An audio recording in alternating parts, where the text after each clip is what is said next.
Saya bukan sosokan bicara, Pak, karena kebohongan nyata-nyata di depan mata. Televisi semua dikuasai, mainstream dikuasai oleh mereka, dan itu dibayar sebelum dimainkan lewat apa? Sosialisasi itu adalah propaganda. Supaya apa? Tertanam di alam bawah sadar, psikologi intelijen, bahwa nanti akan terjadi begini-begini. Sebenarnya mereka yang bicara itu, mereka bagian daripada panitianya. Karena ini adalah konsep event organizer, konsep industri. Makanya ada seksi apa tuh? Dokumentasi, seksi publikasi, seksi transportasi, seksi konsumsi, seksi. Kalau nggak ada duitnya, nggak ada yang kerja. Mana ada manusia mengejar manusia? Tapi saya maklum, kenapa ini terjadi? Karena konsep homo homini lupus, Pak Profesor, yang disampaikan oleh Thomas Hobbes, filsuf Inggris. Inilah konsep kenapa kita jadi worker. Manusia menjadi serigala bagi manusia yang lain. Apalagi dengan undang-undang kesehatan yang muncul yang baru ini. Manusia, ini adalah undang-undang kejahatan kemanusiaan yang mengkudeta otoritas Tuhan di dalam diri manusia. Tuhan tidak ada lagi. Karena memang konsep dia adalah konsep Dajjal yang ingin menarik kita no left behind. Makanya mereka bikin omnibus law, no left behind, vacuum cleaner, semua diangkat, nggak boleh ingat Tuhan. Makanya bisnis juga dari bahasa Inggris itu busy being under Satan yoke. Kita selalu dibuat sibuk, tetapi jangan pernah kau punya waktu untuk cari Tuhan. Apa yang Ibu sampaikan tadi mengenai kelompok pelangi yang Bapak sampaikan tadi, Pak Laksamana, kelompok pelangi itu sudah diprogram sejak TK. Sadar tidak, gurunya semua perempuan. Sehingga yang laki menjadi kelaki-lakian, yang wanita melihat gurunya adalah sosok yang tangguh. Dia pulang ke rumah, bapaknya masih cari duit, dia nggak ketemu bapaknya. Dia lihat ibunya selalu menjadi sosok pelindung bagi dia, sehingga yang wanita menjadi kelaki-lakian. Ini adalah permainan psikologi, Pak, permainan alam bawah sadar. Terus juga kemudian muncullah namanya emansipasi wanita lewat hak asasi manusia. Paham tidak udang di balik batunya? Udang di balik batunya adalah anak dijauhkan dari ibunya. Sadar atau tidak, lewat kesulitan ekonomi, kesulitan apa, sehingga ini menjadi naskah akademik, menjadi alasan pembenar. Termasuk membuat undang-undang selalu menggunakan naskah akademik, bukan? Untuk pembenaran tentang apa yang niat udang di balik batu daripada apa yang. Jadi semua program-program yang ada selalu berbicara yang muluk-muluk, tapi maksud di balik itu justru kebalikan daripada kemulukan itu. Mau mengentaskan kemiskinan, tapi tujuannya adalah membuat semakin miskin.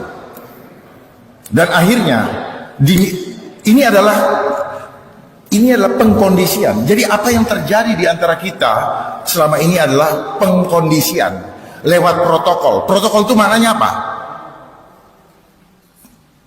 Protokol itu maknanya apa? Rekayasa. Itu namanya pengkondisian. Nah, yang terjadi di antara kita, karakter, keadaan, ekonomi dan semua itu terkondisi. Ini yang disebut by design. Ya. Makanya banyak orang kebingungan. Kita hanya selalu lihat dampaknya. Kayak pemadam kebakaran, kok bisa begini, kok dia begitu, kok gitu. Akar masalahnya dong cari.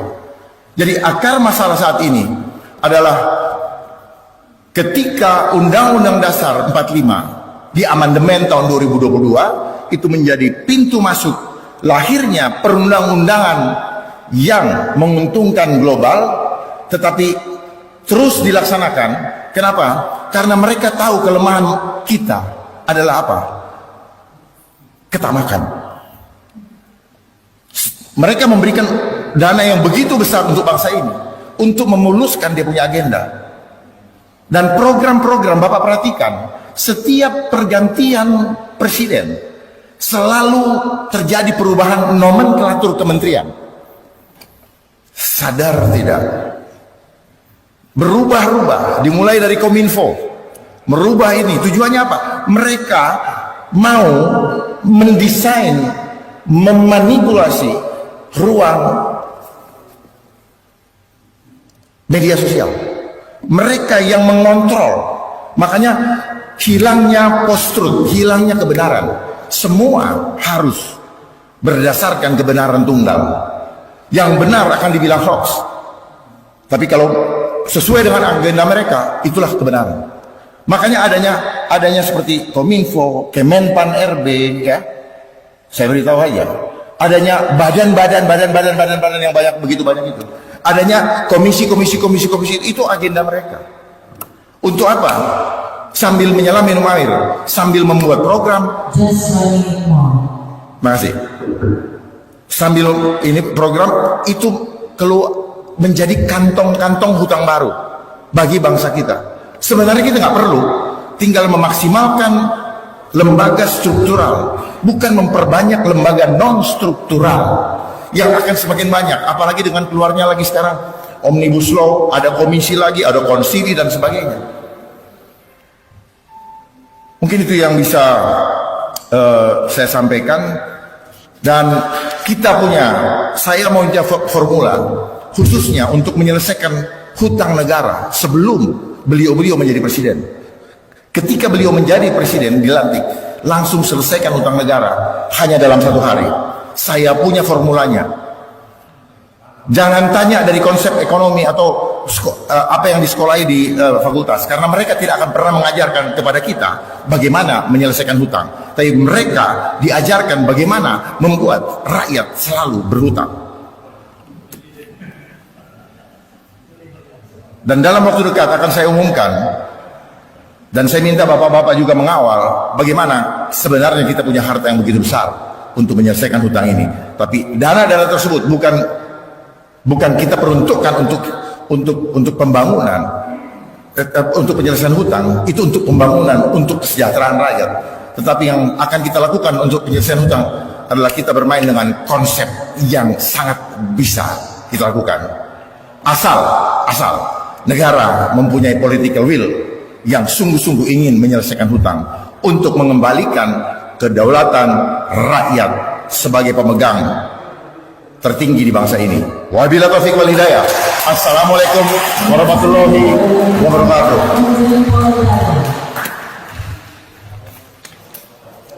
Baik, selanjutnya kami persilakan 10 menit yang terhadap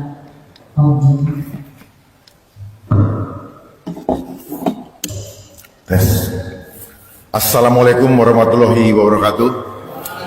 Shalom, salam sejahtera bagi kita semua. Om Swastiastu, nama budaya, salam kebajikan, salam Pancasila. Merdeka! Merdeka! Merdeka!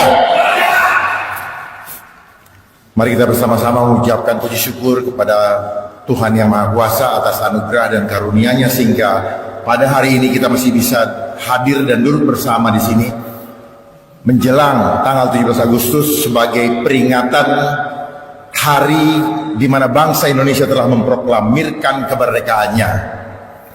Namun saat ini dari apa yang bapak-bapak sampaikan tadi, kita merasakan bahwa sangat jauh dari api dari panggang, dan itu sangat kita rasakan. Tadinya saya mempersiapkan agak resmi, tapi karena bapak-bapak tadi saya lihat tanpa teks, maka saya juga mengurungkan membacanya. Apa yang terjadi kepada bangsa ini, itu dimulai dari apa yang Bapak sampaikan tadi, Astagatra, Pak. Ya, seolah-olah itu adalah konsep yang baik untuk bangsa kita sebagai konsep ketahanan nasional. Tetapi ternyata udang di balik batunya, lewat Astagatra mereka ingin menguasai 3 gatra, Trigatra, dengan memainkan Pancagatra, Pak.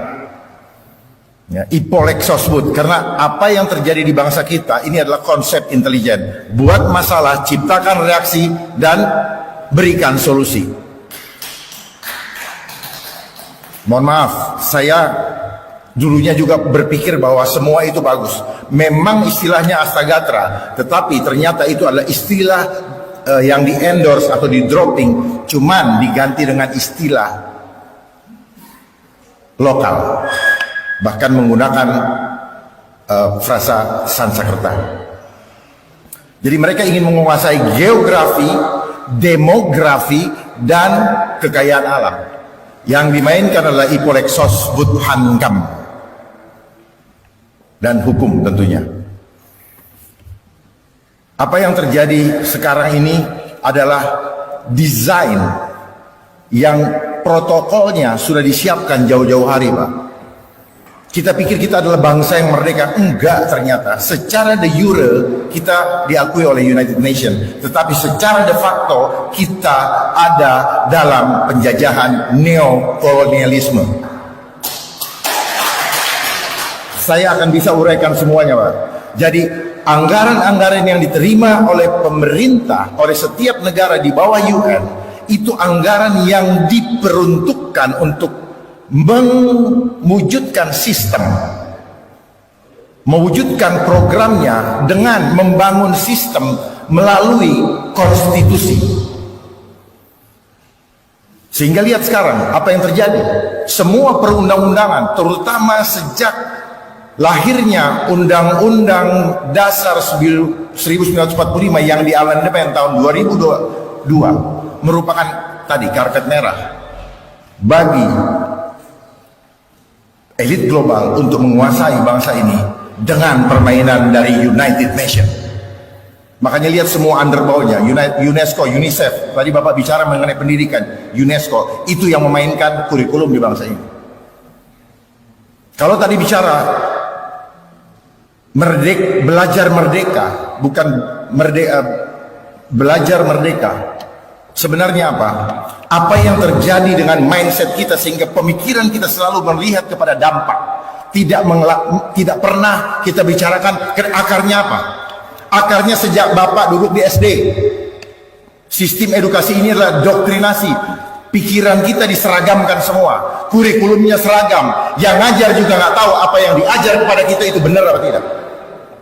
Sadar nggak? Kalau kita bilang kita ini bangsa yang terjajah, kita merasa terintimidasi, kita inferior, itu diciptakan, itu adalah intelligent psychology. Sadar nggak? Itulah permainan alam bawah sadar, makanya kita nggak pernah sadar. Termasuk apa yang disampaikan Bu Tifa. Apa yang terjadi sejak 3 tahun belakangan ini, itu desain yang sebenarnya yang apa disampaikan Bu Tifa itu 1000% betul. Ini receh, permainan mindset. Ini adalah pertarungan opini. Karena mereka menguasai media, kita berpikir kalau media sudah berbicara, itu adalah kebenaran. Tidak, itu adalah kebohongan yang diciptakan. Hanya mereka tidak pernah berani untuk berdiskusi terbuka tentang hal itu. Mereka kuasai kita dengan perundang-undangan yang lolos karena adanya amandemen Undang-Undang 2002. Saya siap untuk berdiskusi dengan seluruh anak bangsa di sini untuk menyelamatkan bangsa ini. Persoalan di bangsa ini, pemilihan presiden yang akan datang. Kalau beliau-beliau tidak bisa menyelesaikan hutang sebelum membuat program, maka jangan dipilih. Karena persoalan kita bukan programnya bagus, tetapi hutang menjadi isu utama persoalan bangsa ini. Yang membuat rakyat harus membayar pajak tinggi. Apalagi setelah 3 tahun ini pekerjaan menjadi semakin sulit. Karena memang sengaja dibikin sulit. Mari kita bongkar. Kalau memang kita cinta bangsa. Jangan cuma berbicara dari definisi dan menggunakan footnote dari barat. Pemikiran-pemikiran orang yang menurut mereka pintar, ternyata hanya berdasarkan referensi buku-buku menurut orang-orang yang dari luar. Makanya pemikirannya selalu meniru apa yang disampaikan oleh Profesor Yudi Latif tadi. Meniru. Makanya orang dapat ijazah, orang bikin skripsi pasti ada footnote.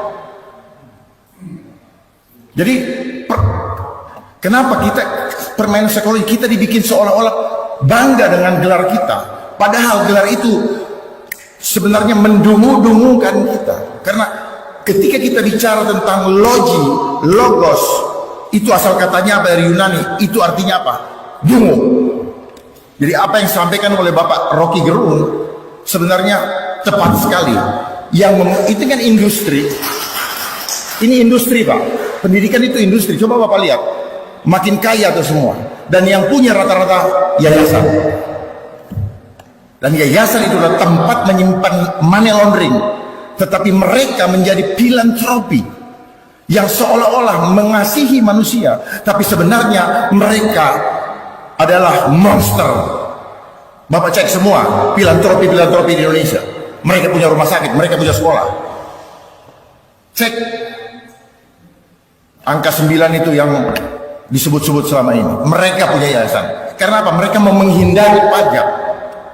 Dan ini dimulai dari tahun 1902 oleh Rockefeller.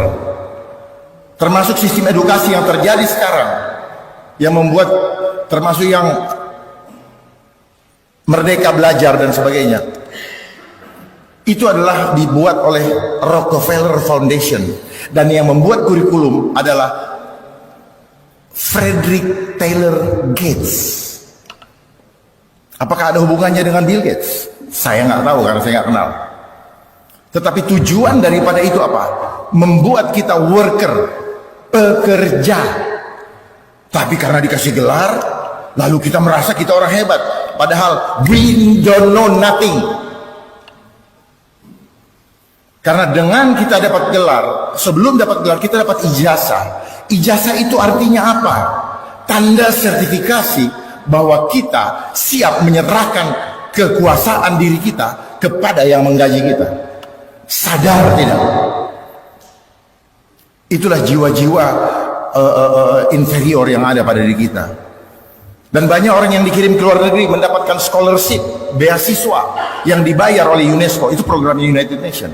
Dan pulang-pulang bahasa Inggris, nggak bangga dengan bahasa Indonesia. Padahal saya ingin bahasa Indonesia menjadi bahasa internasional karena kita adalah bangsa nomor 4 terbesar di dunia. Saya berharap kita punya pemimpin yang betul-betul takut sama Tuhan, bukan cuma ngomong dalam konsep. Coba kita perhatikan sekarang, selama 3 tahun ini, ketika rakyat Indonesia ketakutan, tidak ada pemimpin yang bilang, jangan takut karena Tuhan kita berkuasa. Allah kita berakbar. Hilang semua dia punya begal. Di mana nyalinya? Tak ada satupun yang muncul. Semua nakut-nakutin rakyatnya. Padahal ini semua adalah kebohongan. Mari kita buktikan. Saya bukan sok-sokan bicara, Pak.